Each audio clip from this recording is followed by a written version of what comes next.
Bueno, nuevamente les doy la bienvenida. Soy Hugo Amengual.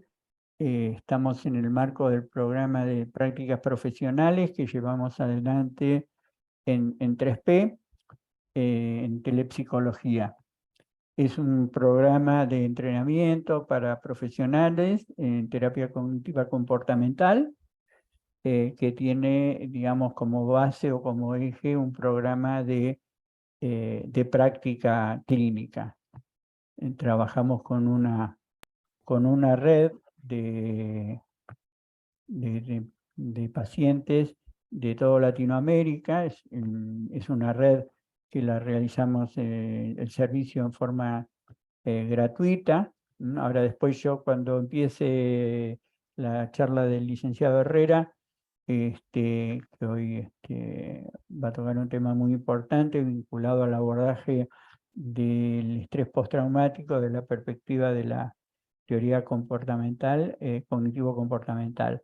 Les voy a ir pasando algunos links para que ustedes, cuando quieran, puedan ingresar, ya sea en la página de Telepsicología, que es nuestro programa de práctica profesional, o en el sitio Resiliencia Psicolatina, que es nuestra página web para el programa gratuito de atención, con los cuales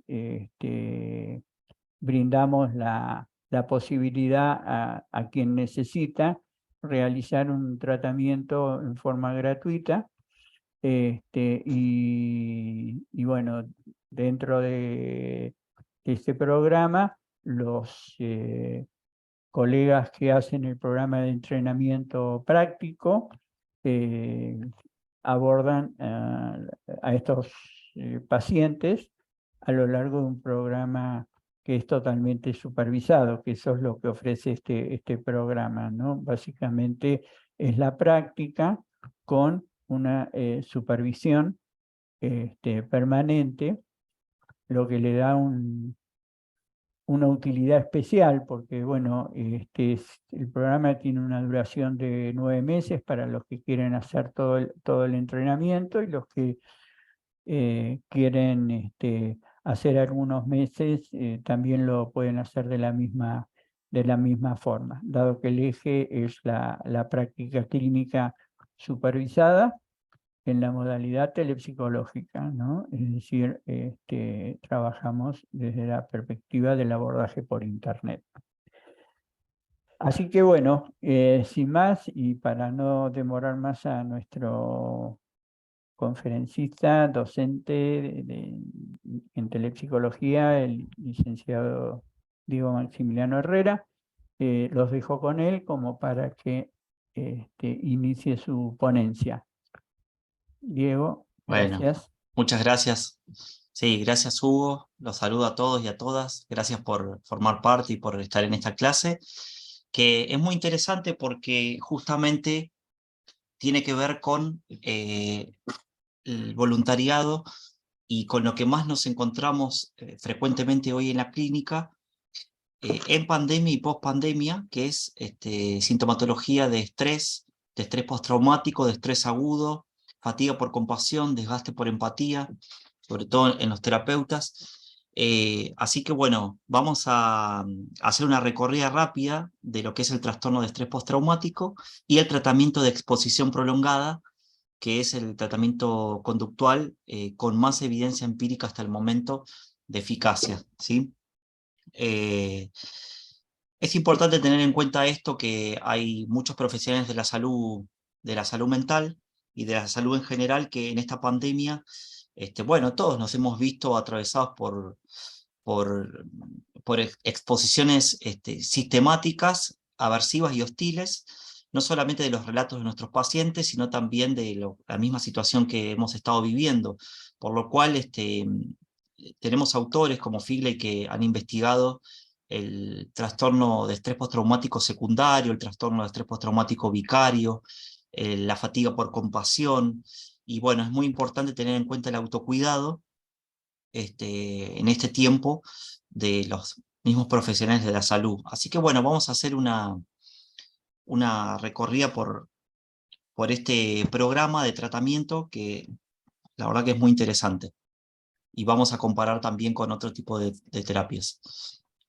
Bueno, estrés, empezamos rápidamente por el término de estrés, que significa fatiga, es toda demanda física o psicológica, justamente que se genera en el organismo, alterando la homeostasis. O sabemos que como formamos parte de sistemas, la homeodinamia, siguiendo también a los modelos más integrativos, la homeodinamia que tiene el sujeto, digamos, en interacción con su medio. Bueno, generalmente manejamos un estrés que nos permite ser funcional. Vieron que generalmente la ansiedad tiene mala fama, bastante mala fama en nuestra cultura, en nuestra sociedad, promoviendo cualquier tipo de fármacos o cuestiones para eliminarla. Y bueno, realmente necesitamos de la ansiedad y es importante, pero hasta determinados umbrales, la ansiedad es funcional y adaptativa. Fuera de eso, ya empieza a traer malestar y algunos inconvenientes. Bueno, sabemos, nos vamos a centrar específicamente a nivel neurofisiológico, que los estresores, ya sea internos o externos, estresores en sí, gatillan, claro, el EU3, tal cual, Fabia, el EU3, que es el estrés, digamos, funcional, ¿no? El estrés tiene diferentes etapas, y justamente la etapa de agotamiento, donde sistemáticamente uno está expuesto a los estresores, es lo que genera también ese cansancio y ese agotamiento. Bueno, vayan leyendo el chat, que ahí hay mucha información. Bueno, el estresor gatilla todo un sistema en hipotálamo, glándula hipófisis, glándula suprarrenal, la hormona cortisol, que genera, por supuesto, más energía, pero también en umbral alto gatilla los mecanismos de lucha o huida. No, generalmente suelo pasar un videíto, que es amígdala versus corteza prefrontal, que es muy cortito y es bastante ilustrativo de lo que sucede en el cuerpo ante la percepción de amenaza. Pero bueno, lo vamos a dejar, a ver si lo tengo acá a mano, se los voy a compartir rápidamente. Son 2 minutos y podemos... vieron que a veces el video también es más interactivo, ver las cuestiones. Veamos lo que pasa en el estrés.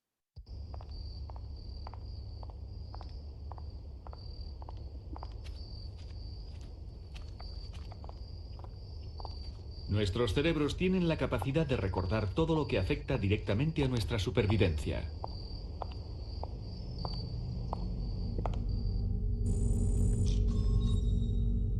Cualquier sensación de peligro activa la amígdala.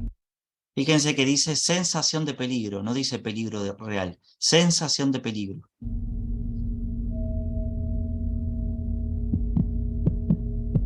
Aumenta el ritmo del corazón.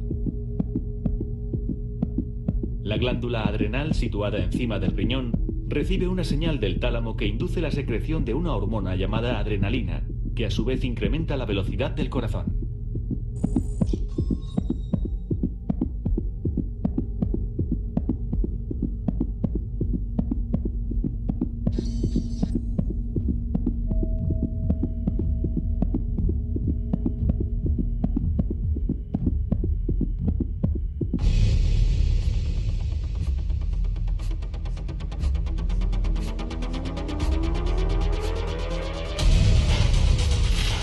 La sangre, bombeada con más rapidez hacia cada músculo, produce una fuerza superior a la habitual.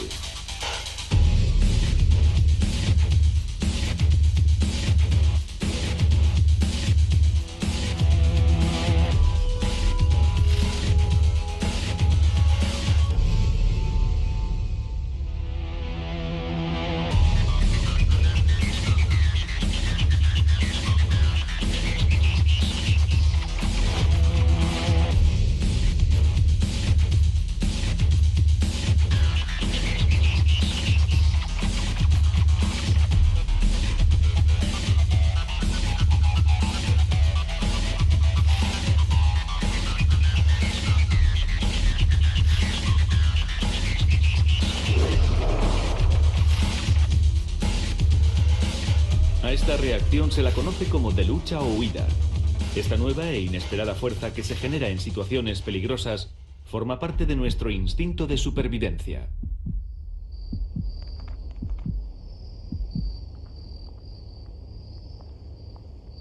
Que queda agotada, queda cansada.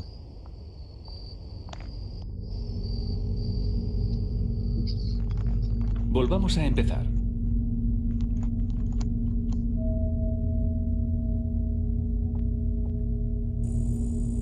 La amígdala reacciona a una sensación de peligro. Induce la secreción de adrenalina, la hormona del estrés, a través de la glándula adrenal, y el corazón empieza a latir más rápido. Los músculos se preparan para luchar o salir huyendo.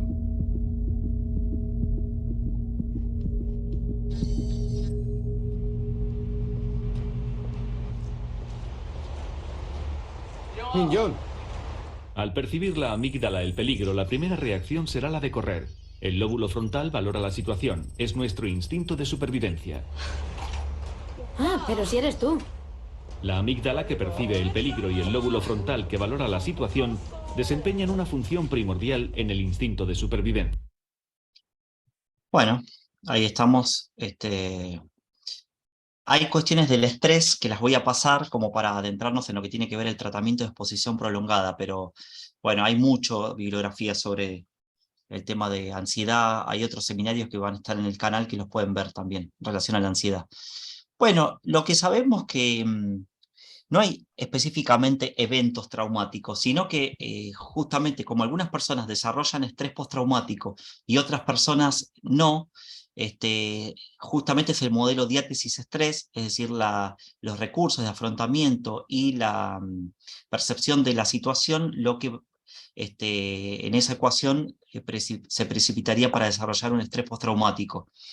La diferencia entre el DSM-4 revisión y el DSM-5 es que para desarrollar un estrés postraumático no necesariamente la persona tiene que haber sido víctima o haber estado presente en una situación donde haya peligrado su vida, digamos, sino que el hecho de conocer o saber de que alguien conocido, familiar o cercano tuvo una situación intensa o ha vivido un evento llamado traumático, podría desarrollar estrés postraumático. Es por eso que los estudios en nosotros, los terapeutas, y en distintos tipos de personal de salud, como enfermería, y justamente se centran en eso, en el desarrollo de estrés postraumático por el cuidado, ¿no? El cuidado de los otros, por el hecho de escuchar sistemáticamente, en el caso de los terapeutas, digamos, discursos aversivos y hostiles, ¿no? Bueno, hay factores de riesgo, por supuesto, como el sexo, la edad, la escolaridad, el coeficiente intelectual, factores de riesgo para desarrollar estrés postraumático. Bueno, antecedentes personales, trastornos de ansiedad, etc. Justamente el estrés postraumático surge como respuesta a un acontecimiento estresante, un estresor, que bueno, se ha llamado situación traumática generalmente. Pero la situación en sí no es traumática, sino que es intensa. Es decir, es un estresor intenso que podría llegar a ser amenazante para la propia vida. Bueno, fue, digamos, desarrollado, digamos, clasificado de esa manera como estrés postraumático ya en el DSM-3, y bueno, en el DSM-4, justamente del 4 al 5, el gran cambio fue primero sacarlo de los trastornos de ansiedad, ponerlo en una categoría aparte, que se llama trastornos de estrés y relacionados, trauma y relacionados, porque hay un espectro, y justamente el criterio de no necesitar ser el protagonista de la situación en donde ha peligrado la vida, sino que por el solo conocer o saber. Yo tengo pacientes que han desarrollado estrés postraumático por el hecho de saber que le han entrado a robar a la casa, por ejemplo, cuando no estaba, y han desarrollado una película de esa situación, y a partir de eso han desarrollado estrés postraumático. Acuérdense que el primer mes es trastorno de estrés agudo, que tiene las mismas sintomatologías que el trastorno de estrés postraumático, pero es trastorno de estrés agudo. Luego de un mes, ya se diagnostica como trastorno de estrés postraumático. O sea, se espera un mes para poder diagnosticar estrés postraumático. Bueno, la exposición real o amenaza de muerte, estos son los criterios, ¿no?, que están en el DSM. Serias lesiones o violencia en una o más de las siguientes formas. Experiencia directa de eventos traumáticos, ser testigo, vean que estos son los criterios actualizados. Ser testigo de un evento traumático, saber que le ocurrió un evento a un familiar o amigo. Vieron que ya no está el criterio de estar, digamos, en la situación. Experiencias repetidas o exposición extrema a situaciones aversivas, que es lo que comentaba Hugo en relación a los rescatistas, digamos, a todo el personal que trabaja en situaciones altamente estresantes. Bueno, después criterio B, hay síntomas intrusivos, flashback, lo que se llama flashback, que son pensamientos intrusivos, imágenes en relación a la situación, trastornos de sueño, alteraciones negativas cognitivas, que tiene que ver con un estado muy parecido a la depresión, asociado al evento traumático, por eso no se diagnostica comorbilidad con depresión. Es decir, si hay estrés postraumático, ya forma parte del criterio del estado de ánimo alterado, digamos, por lo cual no se diagnostica la comorbilidad con trastornos depresivos, ya sea distímico o depresivo. Bueno, hay una alterada activación, está ansiosa, arousal, neurofisiológico, obviamente duración de más de un mes, porque si no sería trastorno de estrés agudo, que tiene otro criterio, otro código. Pero son las mismas sintomatologías, los mismos criterios diagnósticos. Bueno, obviamente el trastorno causa malestar clínicamente significativo, deterioro en lo social, laboral, personal, no es debido a sustancias, todo lo que ustedes conocen, que son los criterios generalmente del DSM, no se debe a sustancia y no se puede explicar por medio de otro trastorno.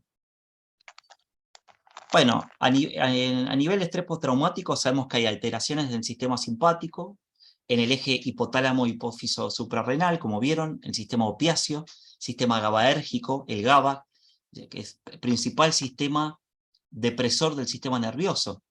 Piensen que todas las benzodiazepinas, clonazepam, alprazolam, lorazepam, etc., trabajan con el sistema GABA, que es el principal depresor del sistema nervioso, que hace entrar cloro a las neuronas, generando una despolarización y propiciando que necesite justamente el sistema nervioso mayor estímulo para poder hacer los recorridos neurales.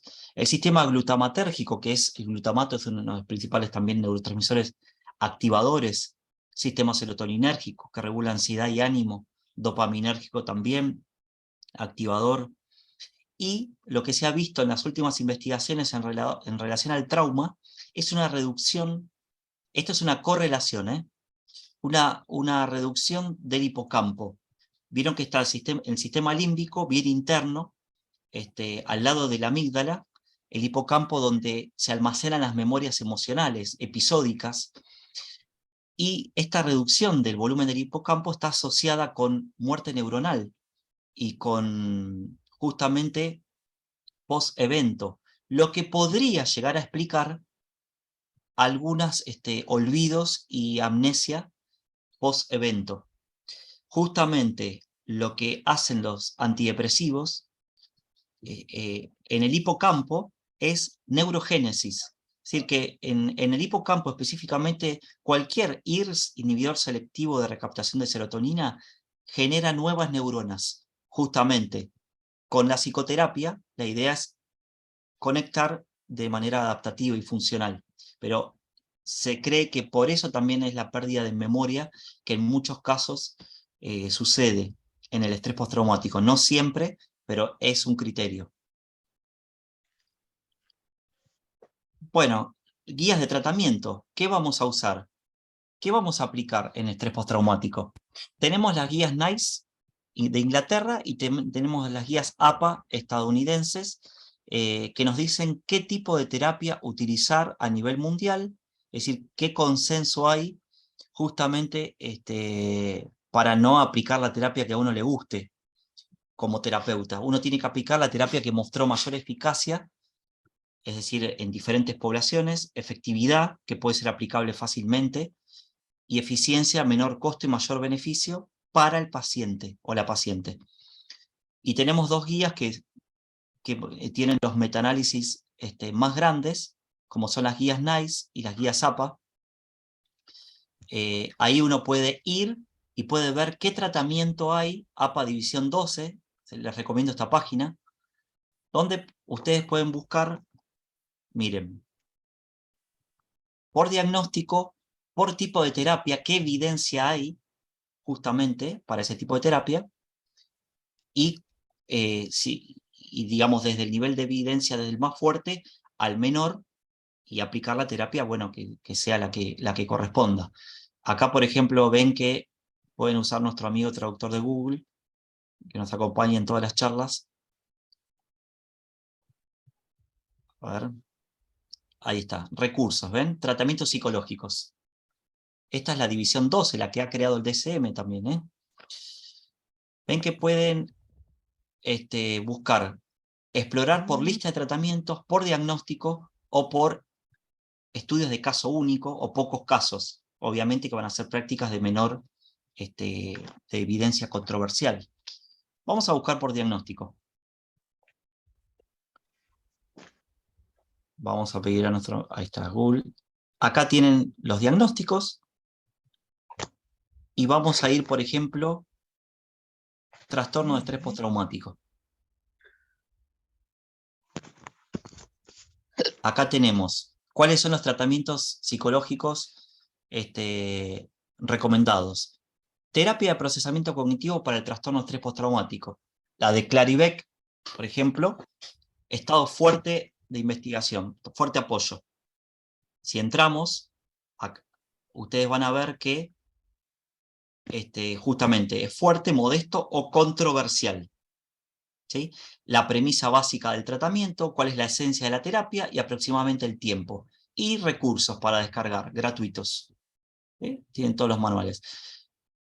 Fíjense, una terapia que está muy de moda también. Terapia EMDR, la desensibilización y reprocesamiento por movimientos oculares. ¿Ven? Entremos a esta. A EMDR. Ok.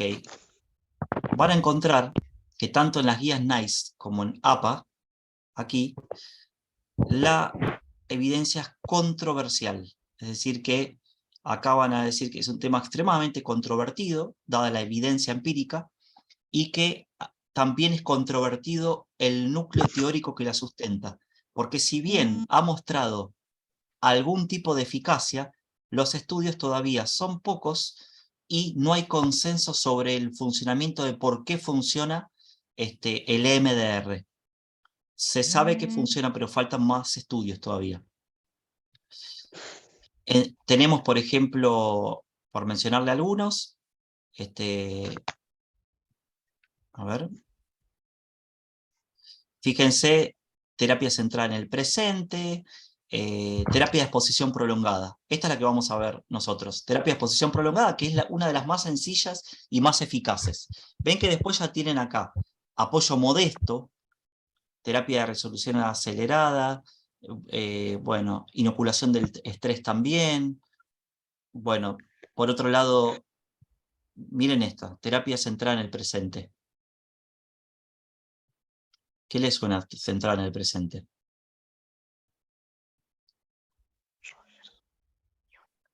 Justamente todo lo que tiene que ver con aceptación, compromiso, todavía no está, digamos, no tiene un apoyo fuerte de investigación. Bueno, vamos a seguir con... En NICE también van a encontrar que, en las guías NICE, van a encontrar que también se recomienda las terapias cognitivo-conductual, EMDR, exposición prolongada y EMDR en segundo lugar. Y también inhibidores selectivos de recaptación de serotonina, en caso de ser necesario. Generalmente el tratamiento combinado tiene mayor eficacia. Bueno, como les dije, si es menor a un mes, toda esta sintomatología que vieron es trastorno de estrés agudo. Si es mayor a un mes, estrés postraumático. Vamos a pasar. Bueno, las técnicas que vamos a usar es la terapia de relajación, vamos a usar la exposición, justamente, pero no la desensibilización sistemática. Recordemos que la desensibilización sistemática es la de Wolf, e implica relajar al paciente o a la paciente mientras lo exponemos. No, Edna Foa no propone eso. Justamente lo que propone es la exposición prolongada. Las sesiones que han mostrado eficacia son sesiones de 90 minutos, ¿sí? Sesiones de 90 minutos, donde se expone al menos 40 minutos al paciente o a la paciente, y ya les voy a indicar cómo. Bueno, obviamente se utiliza la técnica de reestructuración cognitiva, técnica autoinstrucciones, y siempre van a ser psicoeducativas, es decir, se empieza abordando sobre sobre el modelo cognitivo conductual del trauma, ya lo vamos a ir viendo. Vamos a verlo en términos conductuales. En términos conductuales. Por ejemplo, la ansiedad y el malestar generado por un evento se asocia, como ustedes saben, por condicionamiento. Por ejemplo, una persona es asaltada en el transporte público mientras regresa a la noche de su trabajo, siente ansiedad, ¿y qué se asocia? Esa ansiedad elevadísima con el lugar. Por ejemplo, un camión, una moto, el ruido de una moto, la noche, el olor del lugar, o como le pasaba a una paciente con la gente con gorra, ¿no? Le pasaba eso, que había asociado esa ansiedad intensa con ese apareamiento de estímulos, ¿no? Entre la ansiedad intensa y el lugar. Entonces, justamente la tendencia natural ante una situación que genera ansiedad es evitarla. Entonces, el segundo factor que sirve para contribuir a la génesis y a la etiología del trastorno es la evitación, como en la mayoría de los trastornos de ansiedad. Pensemos a la evitación como un elemento transdiagnóstico, es decir, es un elemento mantenedor de los trastornos de ansiedad porque no permite desconfirmar a la persona que la situación no es peligrosa o no es tan peligrosa como cree. Entonces, pensemos a la evitación como un blanco transdiagnóstico, porque ocurre en la depresión, en la fobia específica, fobia social, pánico. Fíjense que la conducta evitativa o las conductas, la cognición evitativa también, forma parte de muchísimos trastornos, un montón de trastornos, la conducta evitativa en sí. Por eso es importante, cuando vamos abordando un caso, ir pensando en los blancos transdiagnósticos. Más allá de la etiología, ¿cuáles son los mantenedores? La persona evita pasar por situaciones que le hagan acordar, por ejemplo, un tema del robo, evita, por ejemplo, caminar por la calle cuando escucha ruidos de motos y la robaron con una moto, por ejemplo, ¿no? O lo robaron. Le estoy dando ejemplos de pacientes que recuerdo. Y esto, como la bipolaridad, es un trastorno que está infradiagnosticado. Sepan esto, que no suele generalmente diagnosticarse correctamente. Piensen que la bipolaridad se tarda, los tipos de bipolaridad que hay, se tarda al menos 15 años una persona en llegar a un diagnóstico acertado, en promedio.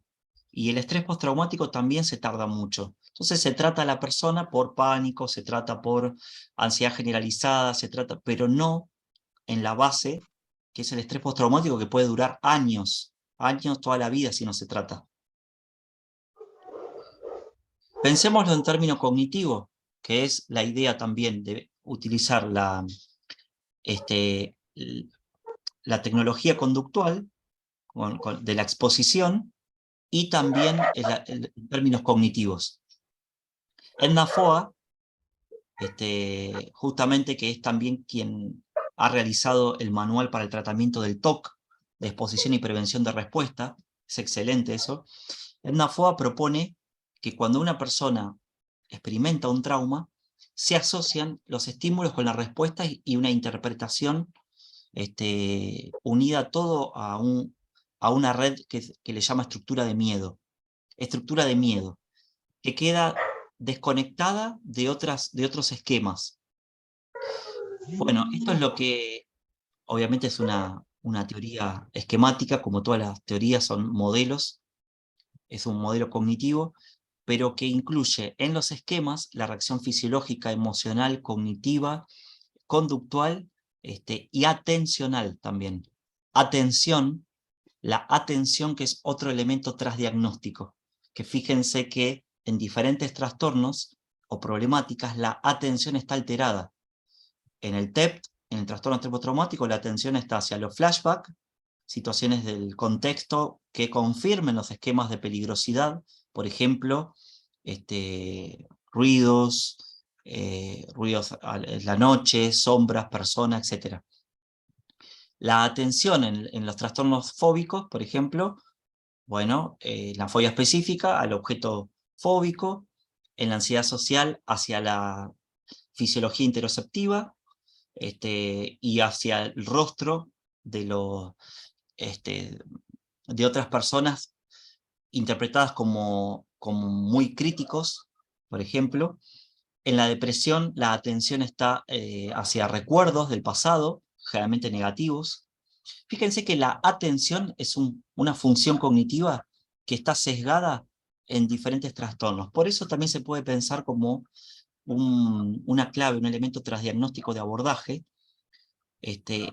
utilizando el entrenamiento atencional de Wells y Clark, que hablan del síndrome cognitivo atencional. Es decir que, utilizando terapias de apoyo empírico, podemos integrar con otras técnicas siempre que hayan mostrado eficacia, que es lo que decimos siempre con Hugo.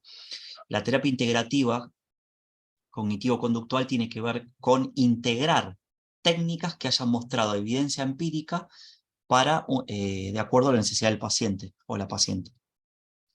Bueno, el modelo de FOA, de Edna Foa, de exposición prolongada, lo que habla es que justamente la vivencia del trauma rompe con algunos supuestos o esquemas cognitivos, que podría pensarse como una vulnerabilidad previa.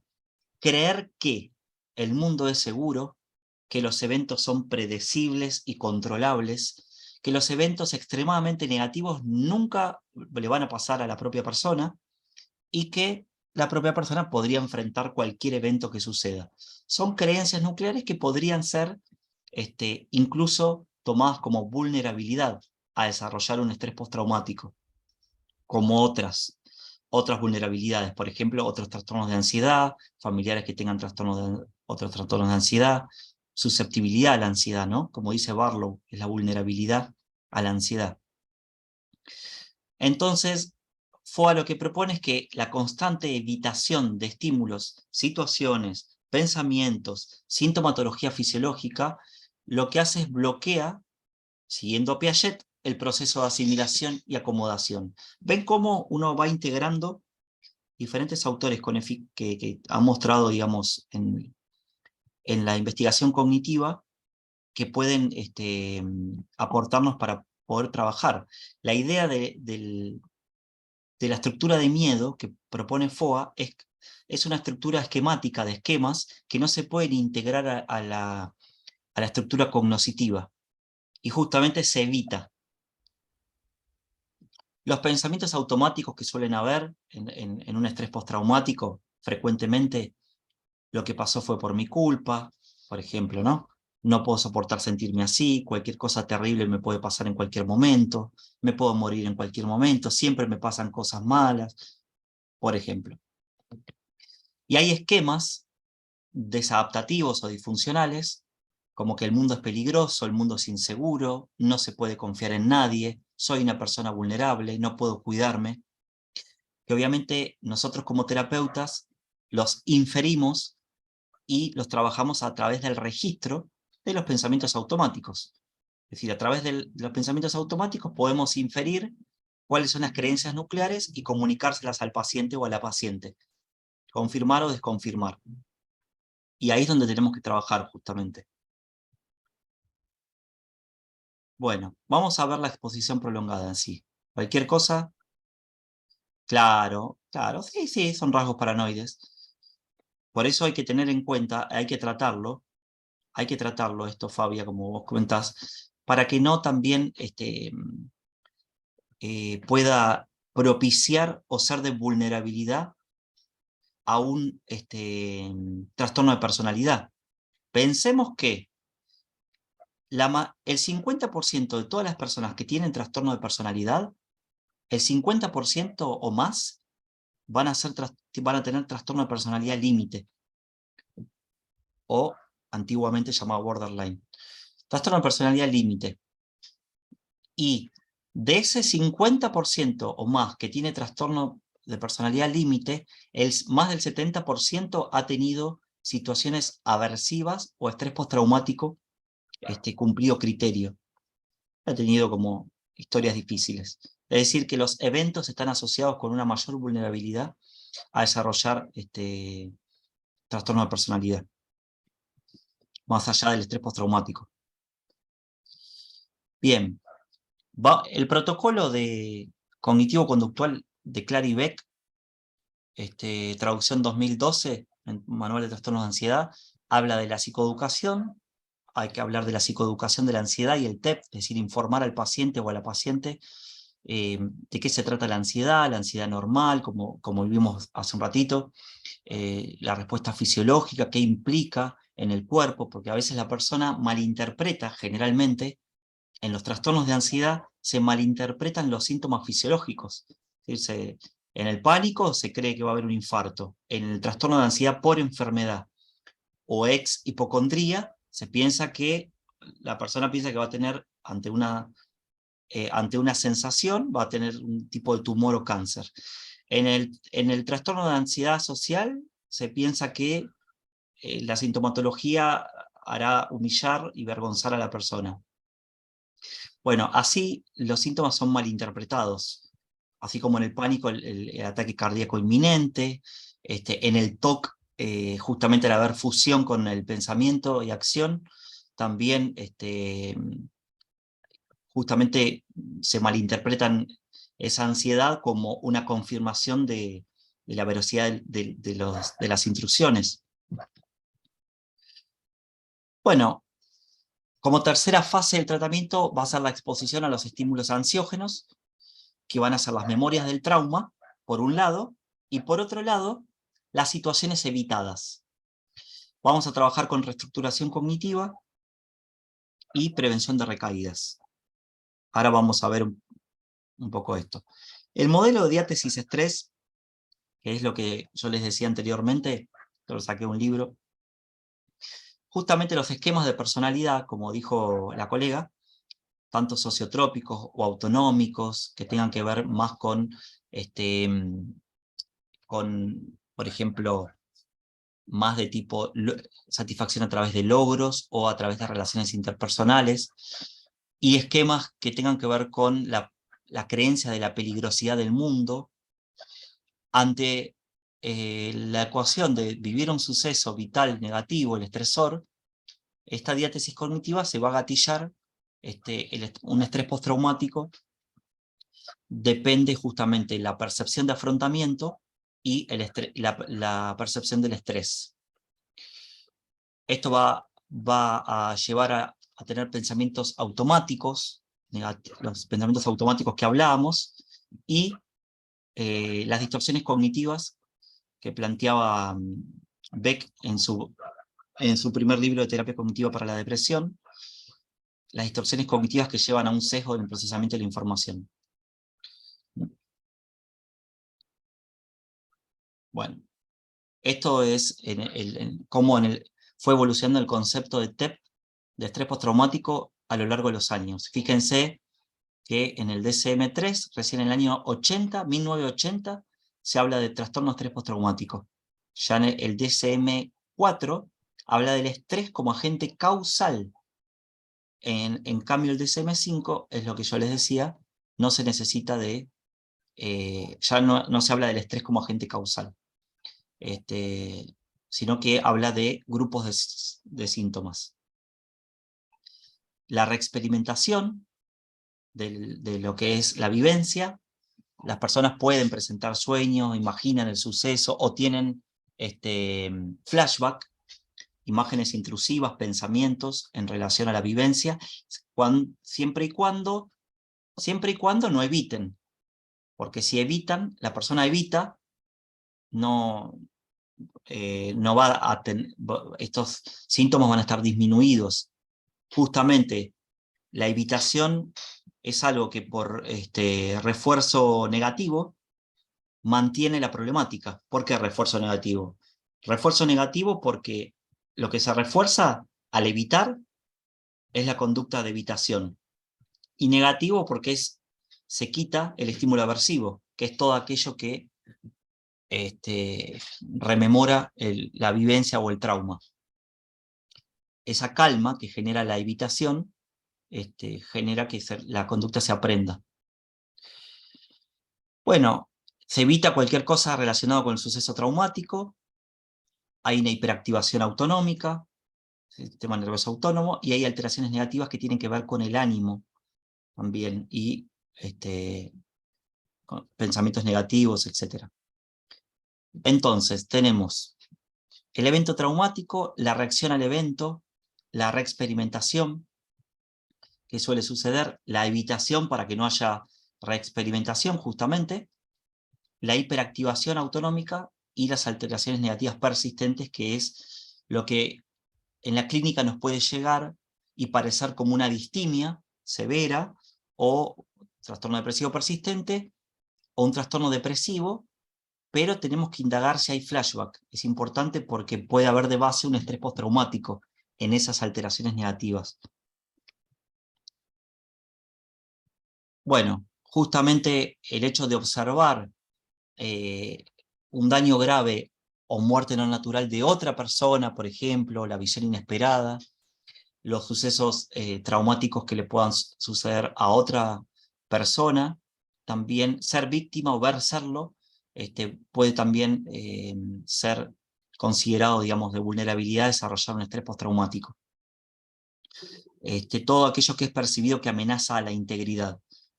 Una paciente, por ejemplo, hace un tiempo con estrés postraumático había desarrollado un estrés postraumático por el hecho de saber que un auto, que ella podría haber tomado un auto con un grupo de gente, y ese auto había tenido un accidente, y al final ella no lo tomó ese auto. Entonces se imaginaba qué podría haber pasado si ella hubiera tomado ese auto, y se hubiese tenido el accidente y probablemente hubiera muerto, decía ella. Entonces fíjense que a veces no necesariamente hay que estar en un evento, sino que se puede desarrollar un estrés postraumático por una película, por procesos cognitivos como rumiación o preocupación, por ejemplo, ¿no? Desadaptativo. Bueno, entonces la reacción, no solamente presenciar lo suficiente, puede la víctima ser otro, el recuerdo trae consigo el malestar asociado. Bueno, vamos a pasar un poco esto. Los síntomas intrusivos de reexperimentación tiene que ver con justamente pensamientos, imágenes, o lo que se llaman flashback, con el evento o la situación. Son muy rápidos, son como los pensamientos automáticos, rápidos, fugaces, telegráficos, generalmente generan malestar a la persona, generan malestar en situaciones específicas. Bueno, teniendo en cuenta la evitación, hay muchos tipos de evitación. Está la evitación cognitiva, evitación conductual, generalmente es las más típicas, y también se evita, muchas veces el aspecto fisiológico hace de marcador somático. Recordemos a Antonio Damasio, que hace de marcador somático para la toma de decisiones, justamente como la evitación, e interpretar esa situación como algo catastrófico. Bueno, la evitación tiene que ver con evitar estos estímulos que están asociados al trauma. Había un paciente hace muchos años que yo atendía que había tenido un accidente muy grande con la moto, y había consumido y tomado alcohol y consumido. Y en ese accidente de moto había fallecido la pareja. Y lo que sucedió en el tiempo posterior al accidente es que la persona empezó a evitar todos los lugares donde iba con esa pareja, porque justamente lo que evitaba eran las imágenes automáticas, los flashbacks, y sus pensamientos en relación a esa pareja, los 3 nenes que tenía esa pareja, y toda la cadena de asociaciones que ese paciente tenía, digamos, el malestar que genera. Entonces evitaba lugares, evitaba bares, evitaba música, escuchar la música que escuchaba con esa pareja, y bueno, justamente eso eran mantenedores del estrés postraumático y el trastorno depresivo también, ¿no?, que se manifestaba. La hiperactivación autonómica, que justamente es este estado de hipervigilancia crónico, donde la persona se siente incapaz de controlar la respuesta, y el cuerpo reacciona justamente desde la activación del sistema nervioso autónomo ante los estímulos, que son evitados. Se escanea constante. Ven que este es otro aspecto trasdiagnóstico, el scan, el chequeo. Fíjense que en el estrés postraumático, el chequeo está puesto en el medio ambiente, en discriminar si hay estímulos peligrosos o no. En el TOC el escaneo está en chequear constantemente digamos, los rituales compulsivos para disminuir la saliencia y la frecuencia de las intrusiones cognitivas. En el trastornos alimentarios hay un chequeo constante, tocándose el cuerpo y mirándose al espejo constantemente y escaneándose el body checking, se llama, las partes que generan insatisfacción. En la fobia social hay un chequeo constante de los rostros para interpretarlos como aprobación o desaprobación en relación con el otro. Ven que el chequeo es otra cuestión trasdiagnóstica que está también en los trastornos de ansiedad. Chequeo, evitación, hiperactivación, búsqueda de control también en la ansiedad generalizada. Piensen en la ansiedad generalizada y la función de la preocupación. Como hay intolerancia a la incertidumbre, siguiendo el modelo de Wells, justamente hay preocupación y hay confianza en el proceso de preocupación. Perdón si voy muy rápido, pero como tenemos un ratito, ya sé que estoy yendo rapidísimo, pero bueno, después lo pueden volver a ver. Bueno, las alteraciones negativas tienen que ver con el ánimo, como les dije. Es lo que se parece a una depresión, las alteraciones negativas. Esto de la anedonia, la dificultad para disfrutar, la bulia, la falta de voluntad para hacer cosas, ¿no? Bueno, son las alteraciones negativas. También la incapacidad para recordar características clave de algún evento. Cuando estamos haciendo exposición prolongada, es probable que nuestros pacientes empiecen a recordar algunas cosas. Puede pasar eso, justamente por, los voy a explicar esto como lo dice el NAFOA. Vamos a pasar un poco esto. Estos son los porcentajes de eventos traumáticos y probabilidad de desarrollar TEP. Justamente el hecho de poder recordar más otros aspectos de la situación traumática tiene que ver con activar la memoria de miedo, como dice en NAFOA. ¿Y cómo la tenemos que activar? En sesión. Por eso las sesiones son de 90 minutos. Porque tenemos que realizar primeramente en las primeras sesiones, por supuesto, tenemos que trabajar con la construcción de la alianza terapéutica. Es decir, la alianza terapéutica, que es esta alianza de trabajo, el vínculo que vamos a establecer con nuestro paciente, nuestra paciente, que nos va a permitir por medio del descubrimiento guiado, el empirismo colaborativo, el diálogo socrático, la psicoeducación y todas las herramientas que conocemos nos va a permitir generar esta confianza con el paciente. Es decir, no es que vamos a empezar, Edna Foa ya propone arrancar en la segunda sesión. Digamos, la experiencia nos ha mostrado que es importante establecer varias sesiones antes de arrancar con la exposición, porque justamente mejora la adherencia al tratamiento. Y algunos pacientes puede que necesiten, o algunas pacientes pueden que necesiten tratamiento combinado, porque hay trastornos de sueño, porque hay poco hambre o mucho hambre, porque los trastornos del sueño, los típicos son de insomnio intermedio, donde la persona se duerme, pero se despierta muchas veces durante la noche, transpirando, o soñando, o inquieto, inquieta, o se despierta antes de lo que tiene que despertar, se duerme mal. Entonces muchas veces tenemos que trabajar de manera interdisciplinaria, con un tratamiento combinado, para disminuir la intensidad de estos síntomas que forman parte del estrés postraumático, para que la persona pueda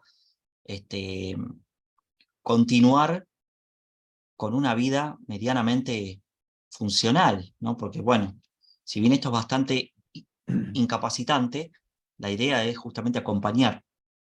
Lo que quieras decir, Hugo, bienvenido. Bien, bien. Sí, esto que hablabas de la exposición, Sí, nosotros estamos trabajando mucho en lo que hoy les comentaba, la red voluntaria, la llamamos resiliencia psicolatina, con una orientación hacia el personal que trabaja en situaciones de riesgo, tipo rescatistas, guardaparques, y este tipo de situaciones han tenido mucha presencia, digamos, a partir precisamente de los temas como la inmigración, ¿no? Donde esto de la exposición resulta, digamos, sumamente útil, necesario, pero con los cuales hay que tener un trabajo, digamos, de preparación de la persona bastante delicado, ¿no? Es decir, a veces la exposición uno ve que se ha utilizado un poco así de manera salvaje, digamos, ¿no? Es decir, digamos, sin la preparación adecuada de la persona. Y el riesgo acá es esto que explicabas vos, cómo el estímulo traumático se puede asociar o enganchar a otras patologías, ¿no? Como el TOC, como la sí, depresión, y entonces entrar en un circuito de retroalimentación sumamente difícil de cortar después, ¿no? Por eso es sí, importante también la evaluación del paciente que va a ser sometido a una terapia, ¿no? Cuando la demanda es por estrés postraumática, cuáles son las comorbilidades, ¿no? Es decir, claro, no irse sí, sí, directamente a los bifes, digamos, sino, bueno, claro, atiendo la demanda del paciente que tiene que ver con el flashback o la repitencia, digamos, de los elementos traumáticos, y descuidamos por ahí esos otros aspectos ligados a la comorbilidad, ¿no? Que son sumamente eficientes en cuanto a la retroalimentación de los síntomas del estrés postraumático, ¿no? Es decir, entonces es como que sí. los realimenta. ¿No? Sí, esto es muy importante lo que decís, porque lo que comenta Hugo es, obviamente uno va a encontrar el manual protocolizado que arranca de la sesión 2, arranca a exponer, y no, sabemos que no, el paciente o la paciente tiene toda una cuestiones que tiene contextuales, de relaciones, de trabajo, cuestiones que tal vez hay que ordenar o hay que acompañar primeramente como dice Hugo, antes de empezar a trabajar con exposición, porque es muy intenso y es muy fuerte la exposición, ¿eh? Obviamente que con la jerarquía se va haciendo tolerable, pero tal vez al principio hay que hacer un acompañamiento si está justamente en el tiempo del estrés agudo, para de a poquito, cuando sea el momento y cuando estén dadas las condiciones en la terapia, poder empezar con la exposición. Sí, tal cual, Hugo. Buenísimo lo que decís, porque esto puede también aplicarlo en un momento que no es el adecuado, puede empeorar, digamos, la situación clínica, Sí, ¿no? inclusive, Sí, perdóname, digo, sí, te agrego, sí, sí. inclusive a veces hay algunas herramientas que entusiasman mucho a los colegas y se corre el riesgo de tener algunas conductas o acciones profesionales que son no iatrogénicas, pero sí que agravan el cuadro. Me refiero a situaciones como ser el uso de la realidad virtual. Ahora, la realidad virtual, a través de los nuevos desarrollos, se está pudiendo aplicar en forma a distancia, es decir, telepsicológica. Es decir, ya no es necesario, como hace algunos años atrás, donde el paciente tenía que estar presente para usar las gafas en la sesión. Ahora, por el bajo costo de las gafas y por la evolución misma de Internet, el paciente a distancia, uno puede, no sé, atender a una persona que está en cualquier lado, simplemente con su celular y las gafas, uno realiza desde la propia aplicación, desde la propia plataforma, las acciones pertinentes. Y esto ha generado, esto me lo decían unos colegas de España los otros días, de que es como que ha generado, viste, una suerte de furor curantis del estrés postraumático, ¿no? Entonces, claro, como Sí, la situación de realidad virtual permite poner al paciente en situaciones muy parecidas a las vividas, pero se pierde de vista este tema, ¿no? Que decías recién, que es toda la sí, vinculación del estrés postraumático con las otras patologías de la comorbilidad que están dentro, digamos, de la misma cabeza de cada uno, ¿no? Es decir, no es que las comorbilidades están por un lado y el estrés postraumático por otro, y no, hay que atender toda la problemática en su conjunto, y en ese sentido hay que tener cierta cautela, digamos, ¿no? Al momento de sí. usar las distintas herramientas. Este, Sí, sí, totalmente de acuerdo. Incluso el tema de la realidad virtual es controvertida el uso versus imaginería visual. Yo me acuerdo que hace unos años había averiguado por el programa SIUS, pero no era mucha la evidencia de eficacia y era muy costoso también si hablamos de costo-beneficio, ¿no?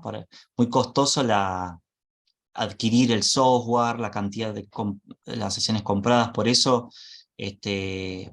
digamos, trabajamos con lo que es la conceptualización de caso, que nos permite entender un poco los otros aspectos del paciente. hay una consulta y un comentario en el Sí, chat. Fabiana está diciendo, una técnica que permite ser prudente a la exposición es plantear al paciente que ordene las escenas temidas en dificultad creciente y comenzar con aquellas que generan menor intensidad de miedo y mayor percepción de autoeficacia y control. Sí, es lo que dijimos como jerarquía, tal cual, Fabiana. Bueno, nos queda un ratito y vamos a escucharlo. Bueno, la teoría del procesamiento emocional de Edna Foa justamente habla de que a través de los procesos de codificación, almacenamiento y recuperación de la memoria, se ha creado esta memoria de miedo y que hay que activarla en sesión. Y el paciente o la paciente se tiene que ir de la sesión, bueno, bien, decir, luego de la exposición, ya habiendo hecho una relajación, etcétera, porque si se va hiperactivado o hiperactivada, hay riesgo de que salga, bueno, y le pase cualquier cosa. Entonces, por eso el NAFOA plantea sesiones más largas, pero obviamente que esto hay que acomodarlo. Lo que proponen es que la exposición justamente lo que hace es, hay que activar primero la memoria del miedo en sesión, y después recodificar por medio de la reestructuración cognitiva y la desconfirmación que obtiene el paciente al darse cuenta que no sucede el peligro esperado. Por supuesto que se va a ir, como dijo la colega recién, se va trabajando con la autoeficacia, las expectativas de resultados, la predictibilidad de la exposición, el control percibido, y también hay que realizar, según lo que plantea en NAFOA, hay que realizar una jerarquía de situaciones evitadas, no solamente temidas, situaciones evitadas, y por otro lado las situaciones temidas. Y la exposición se va haciendo justamente teniendo en cuenta y suspendiendo las evitaciones, se graban las sesiones y se va exponiendo al recuerdo, digamos, del relato, también a través de audio, de las situaciones, desde situaciones de menor complejidad a mayor intensidad de ansiedad.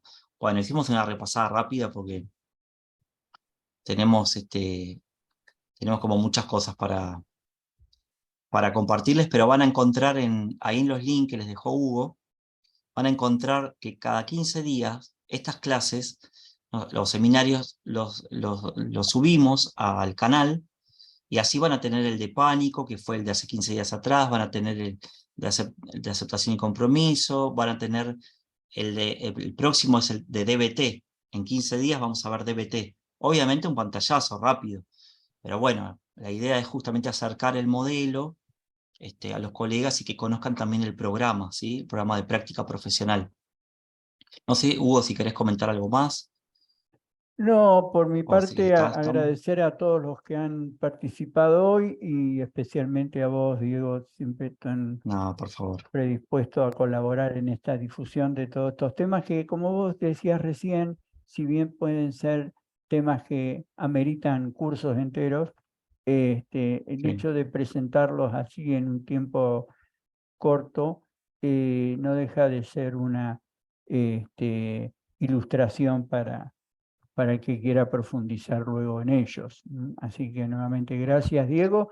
Y bueno, Bueno, nos gracias. estaremos viendo dentro de 15 días. 15 días. No se pierdan lo de DBT, que va a ser muy bueno, ¿eh? Gracias, Gracias. Hugo. Buenas noches Gracias a a vos, todos. Diego. Buenas Hasta luego. noches a todos. Chau, Nos chau. estamos viendo. Nos estamos viendo. Chau, chau.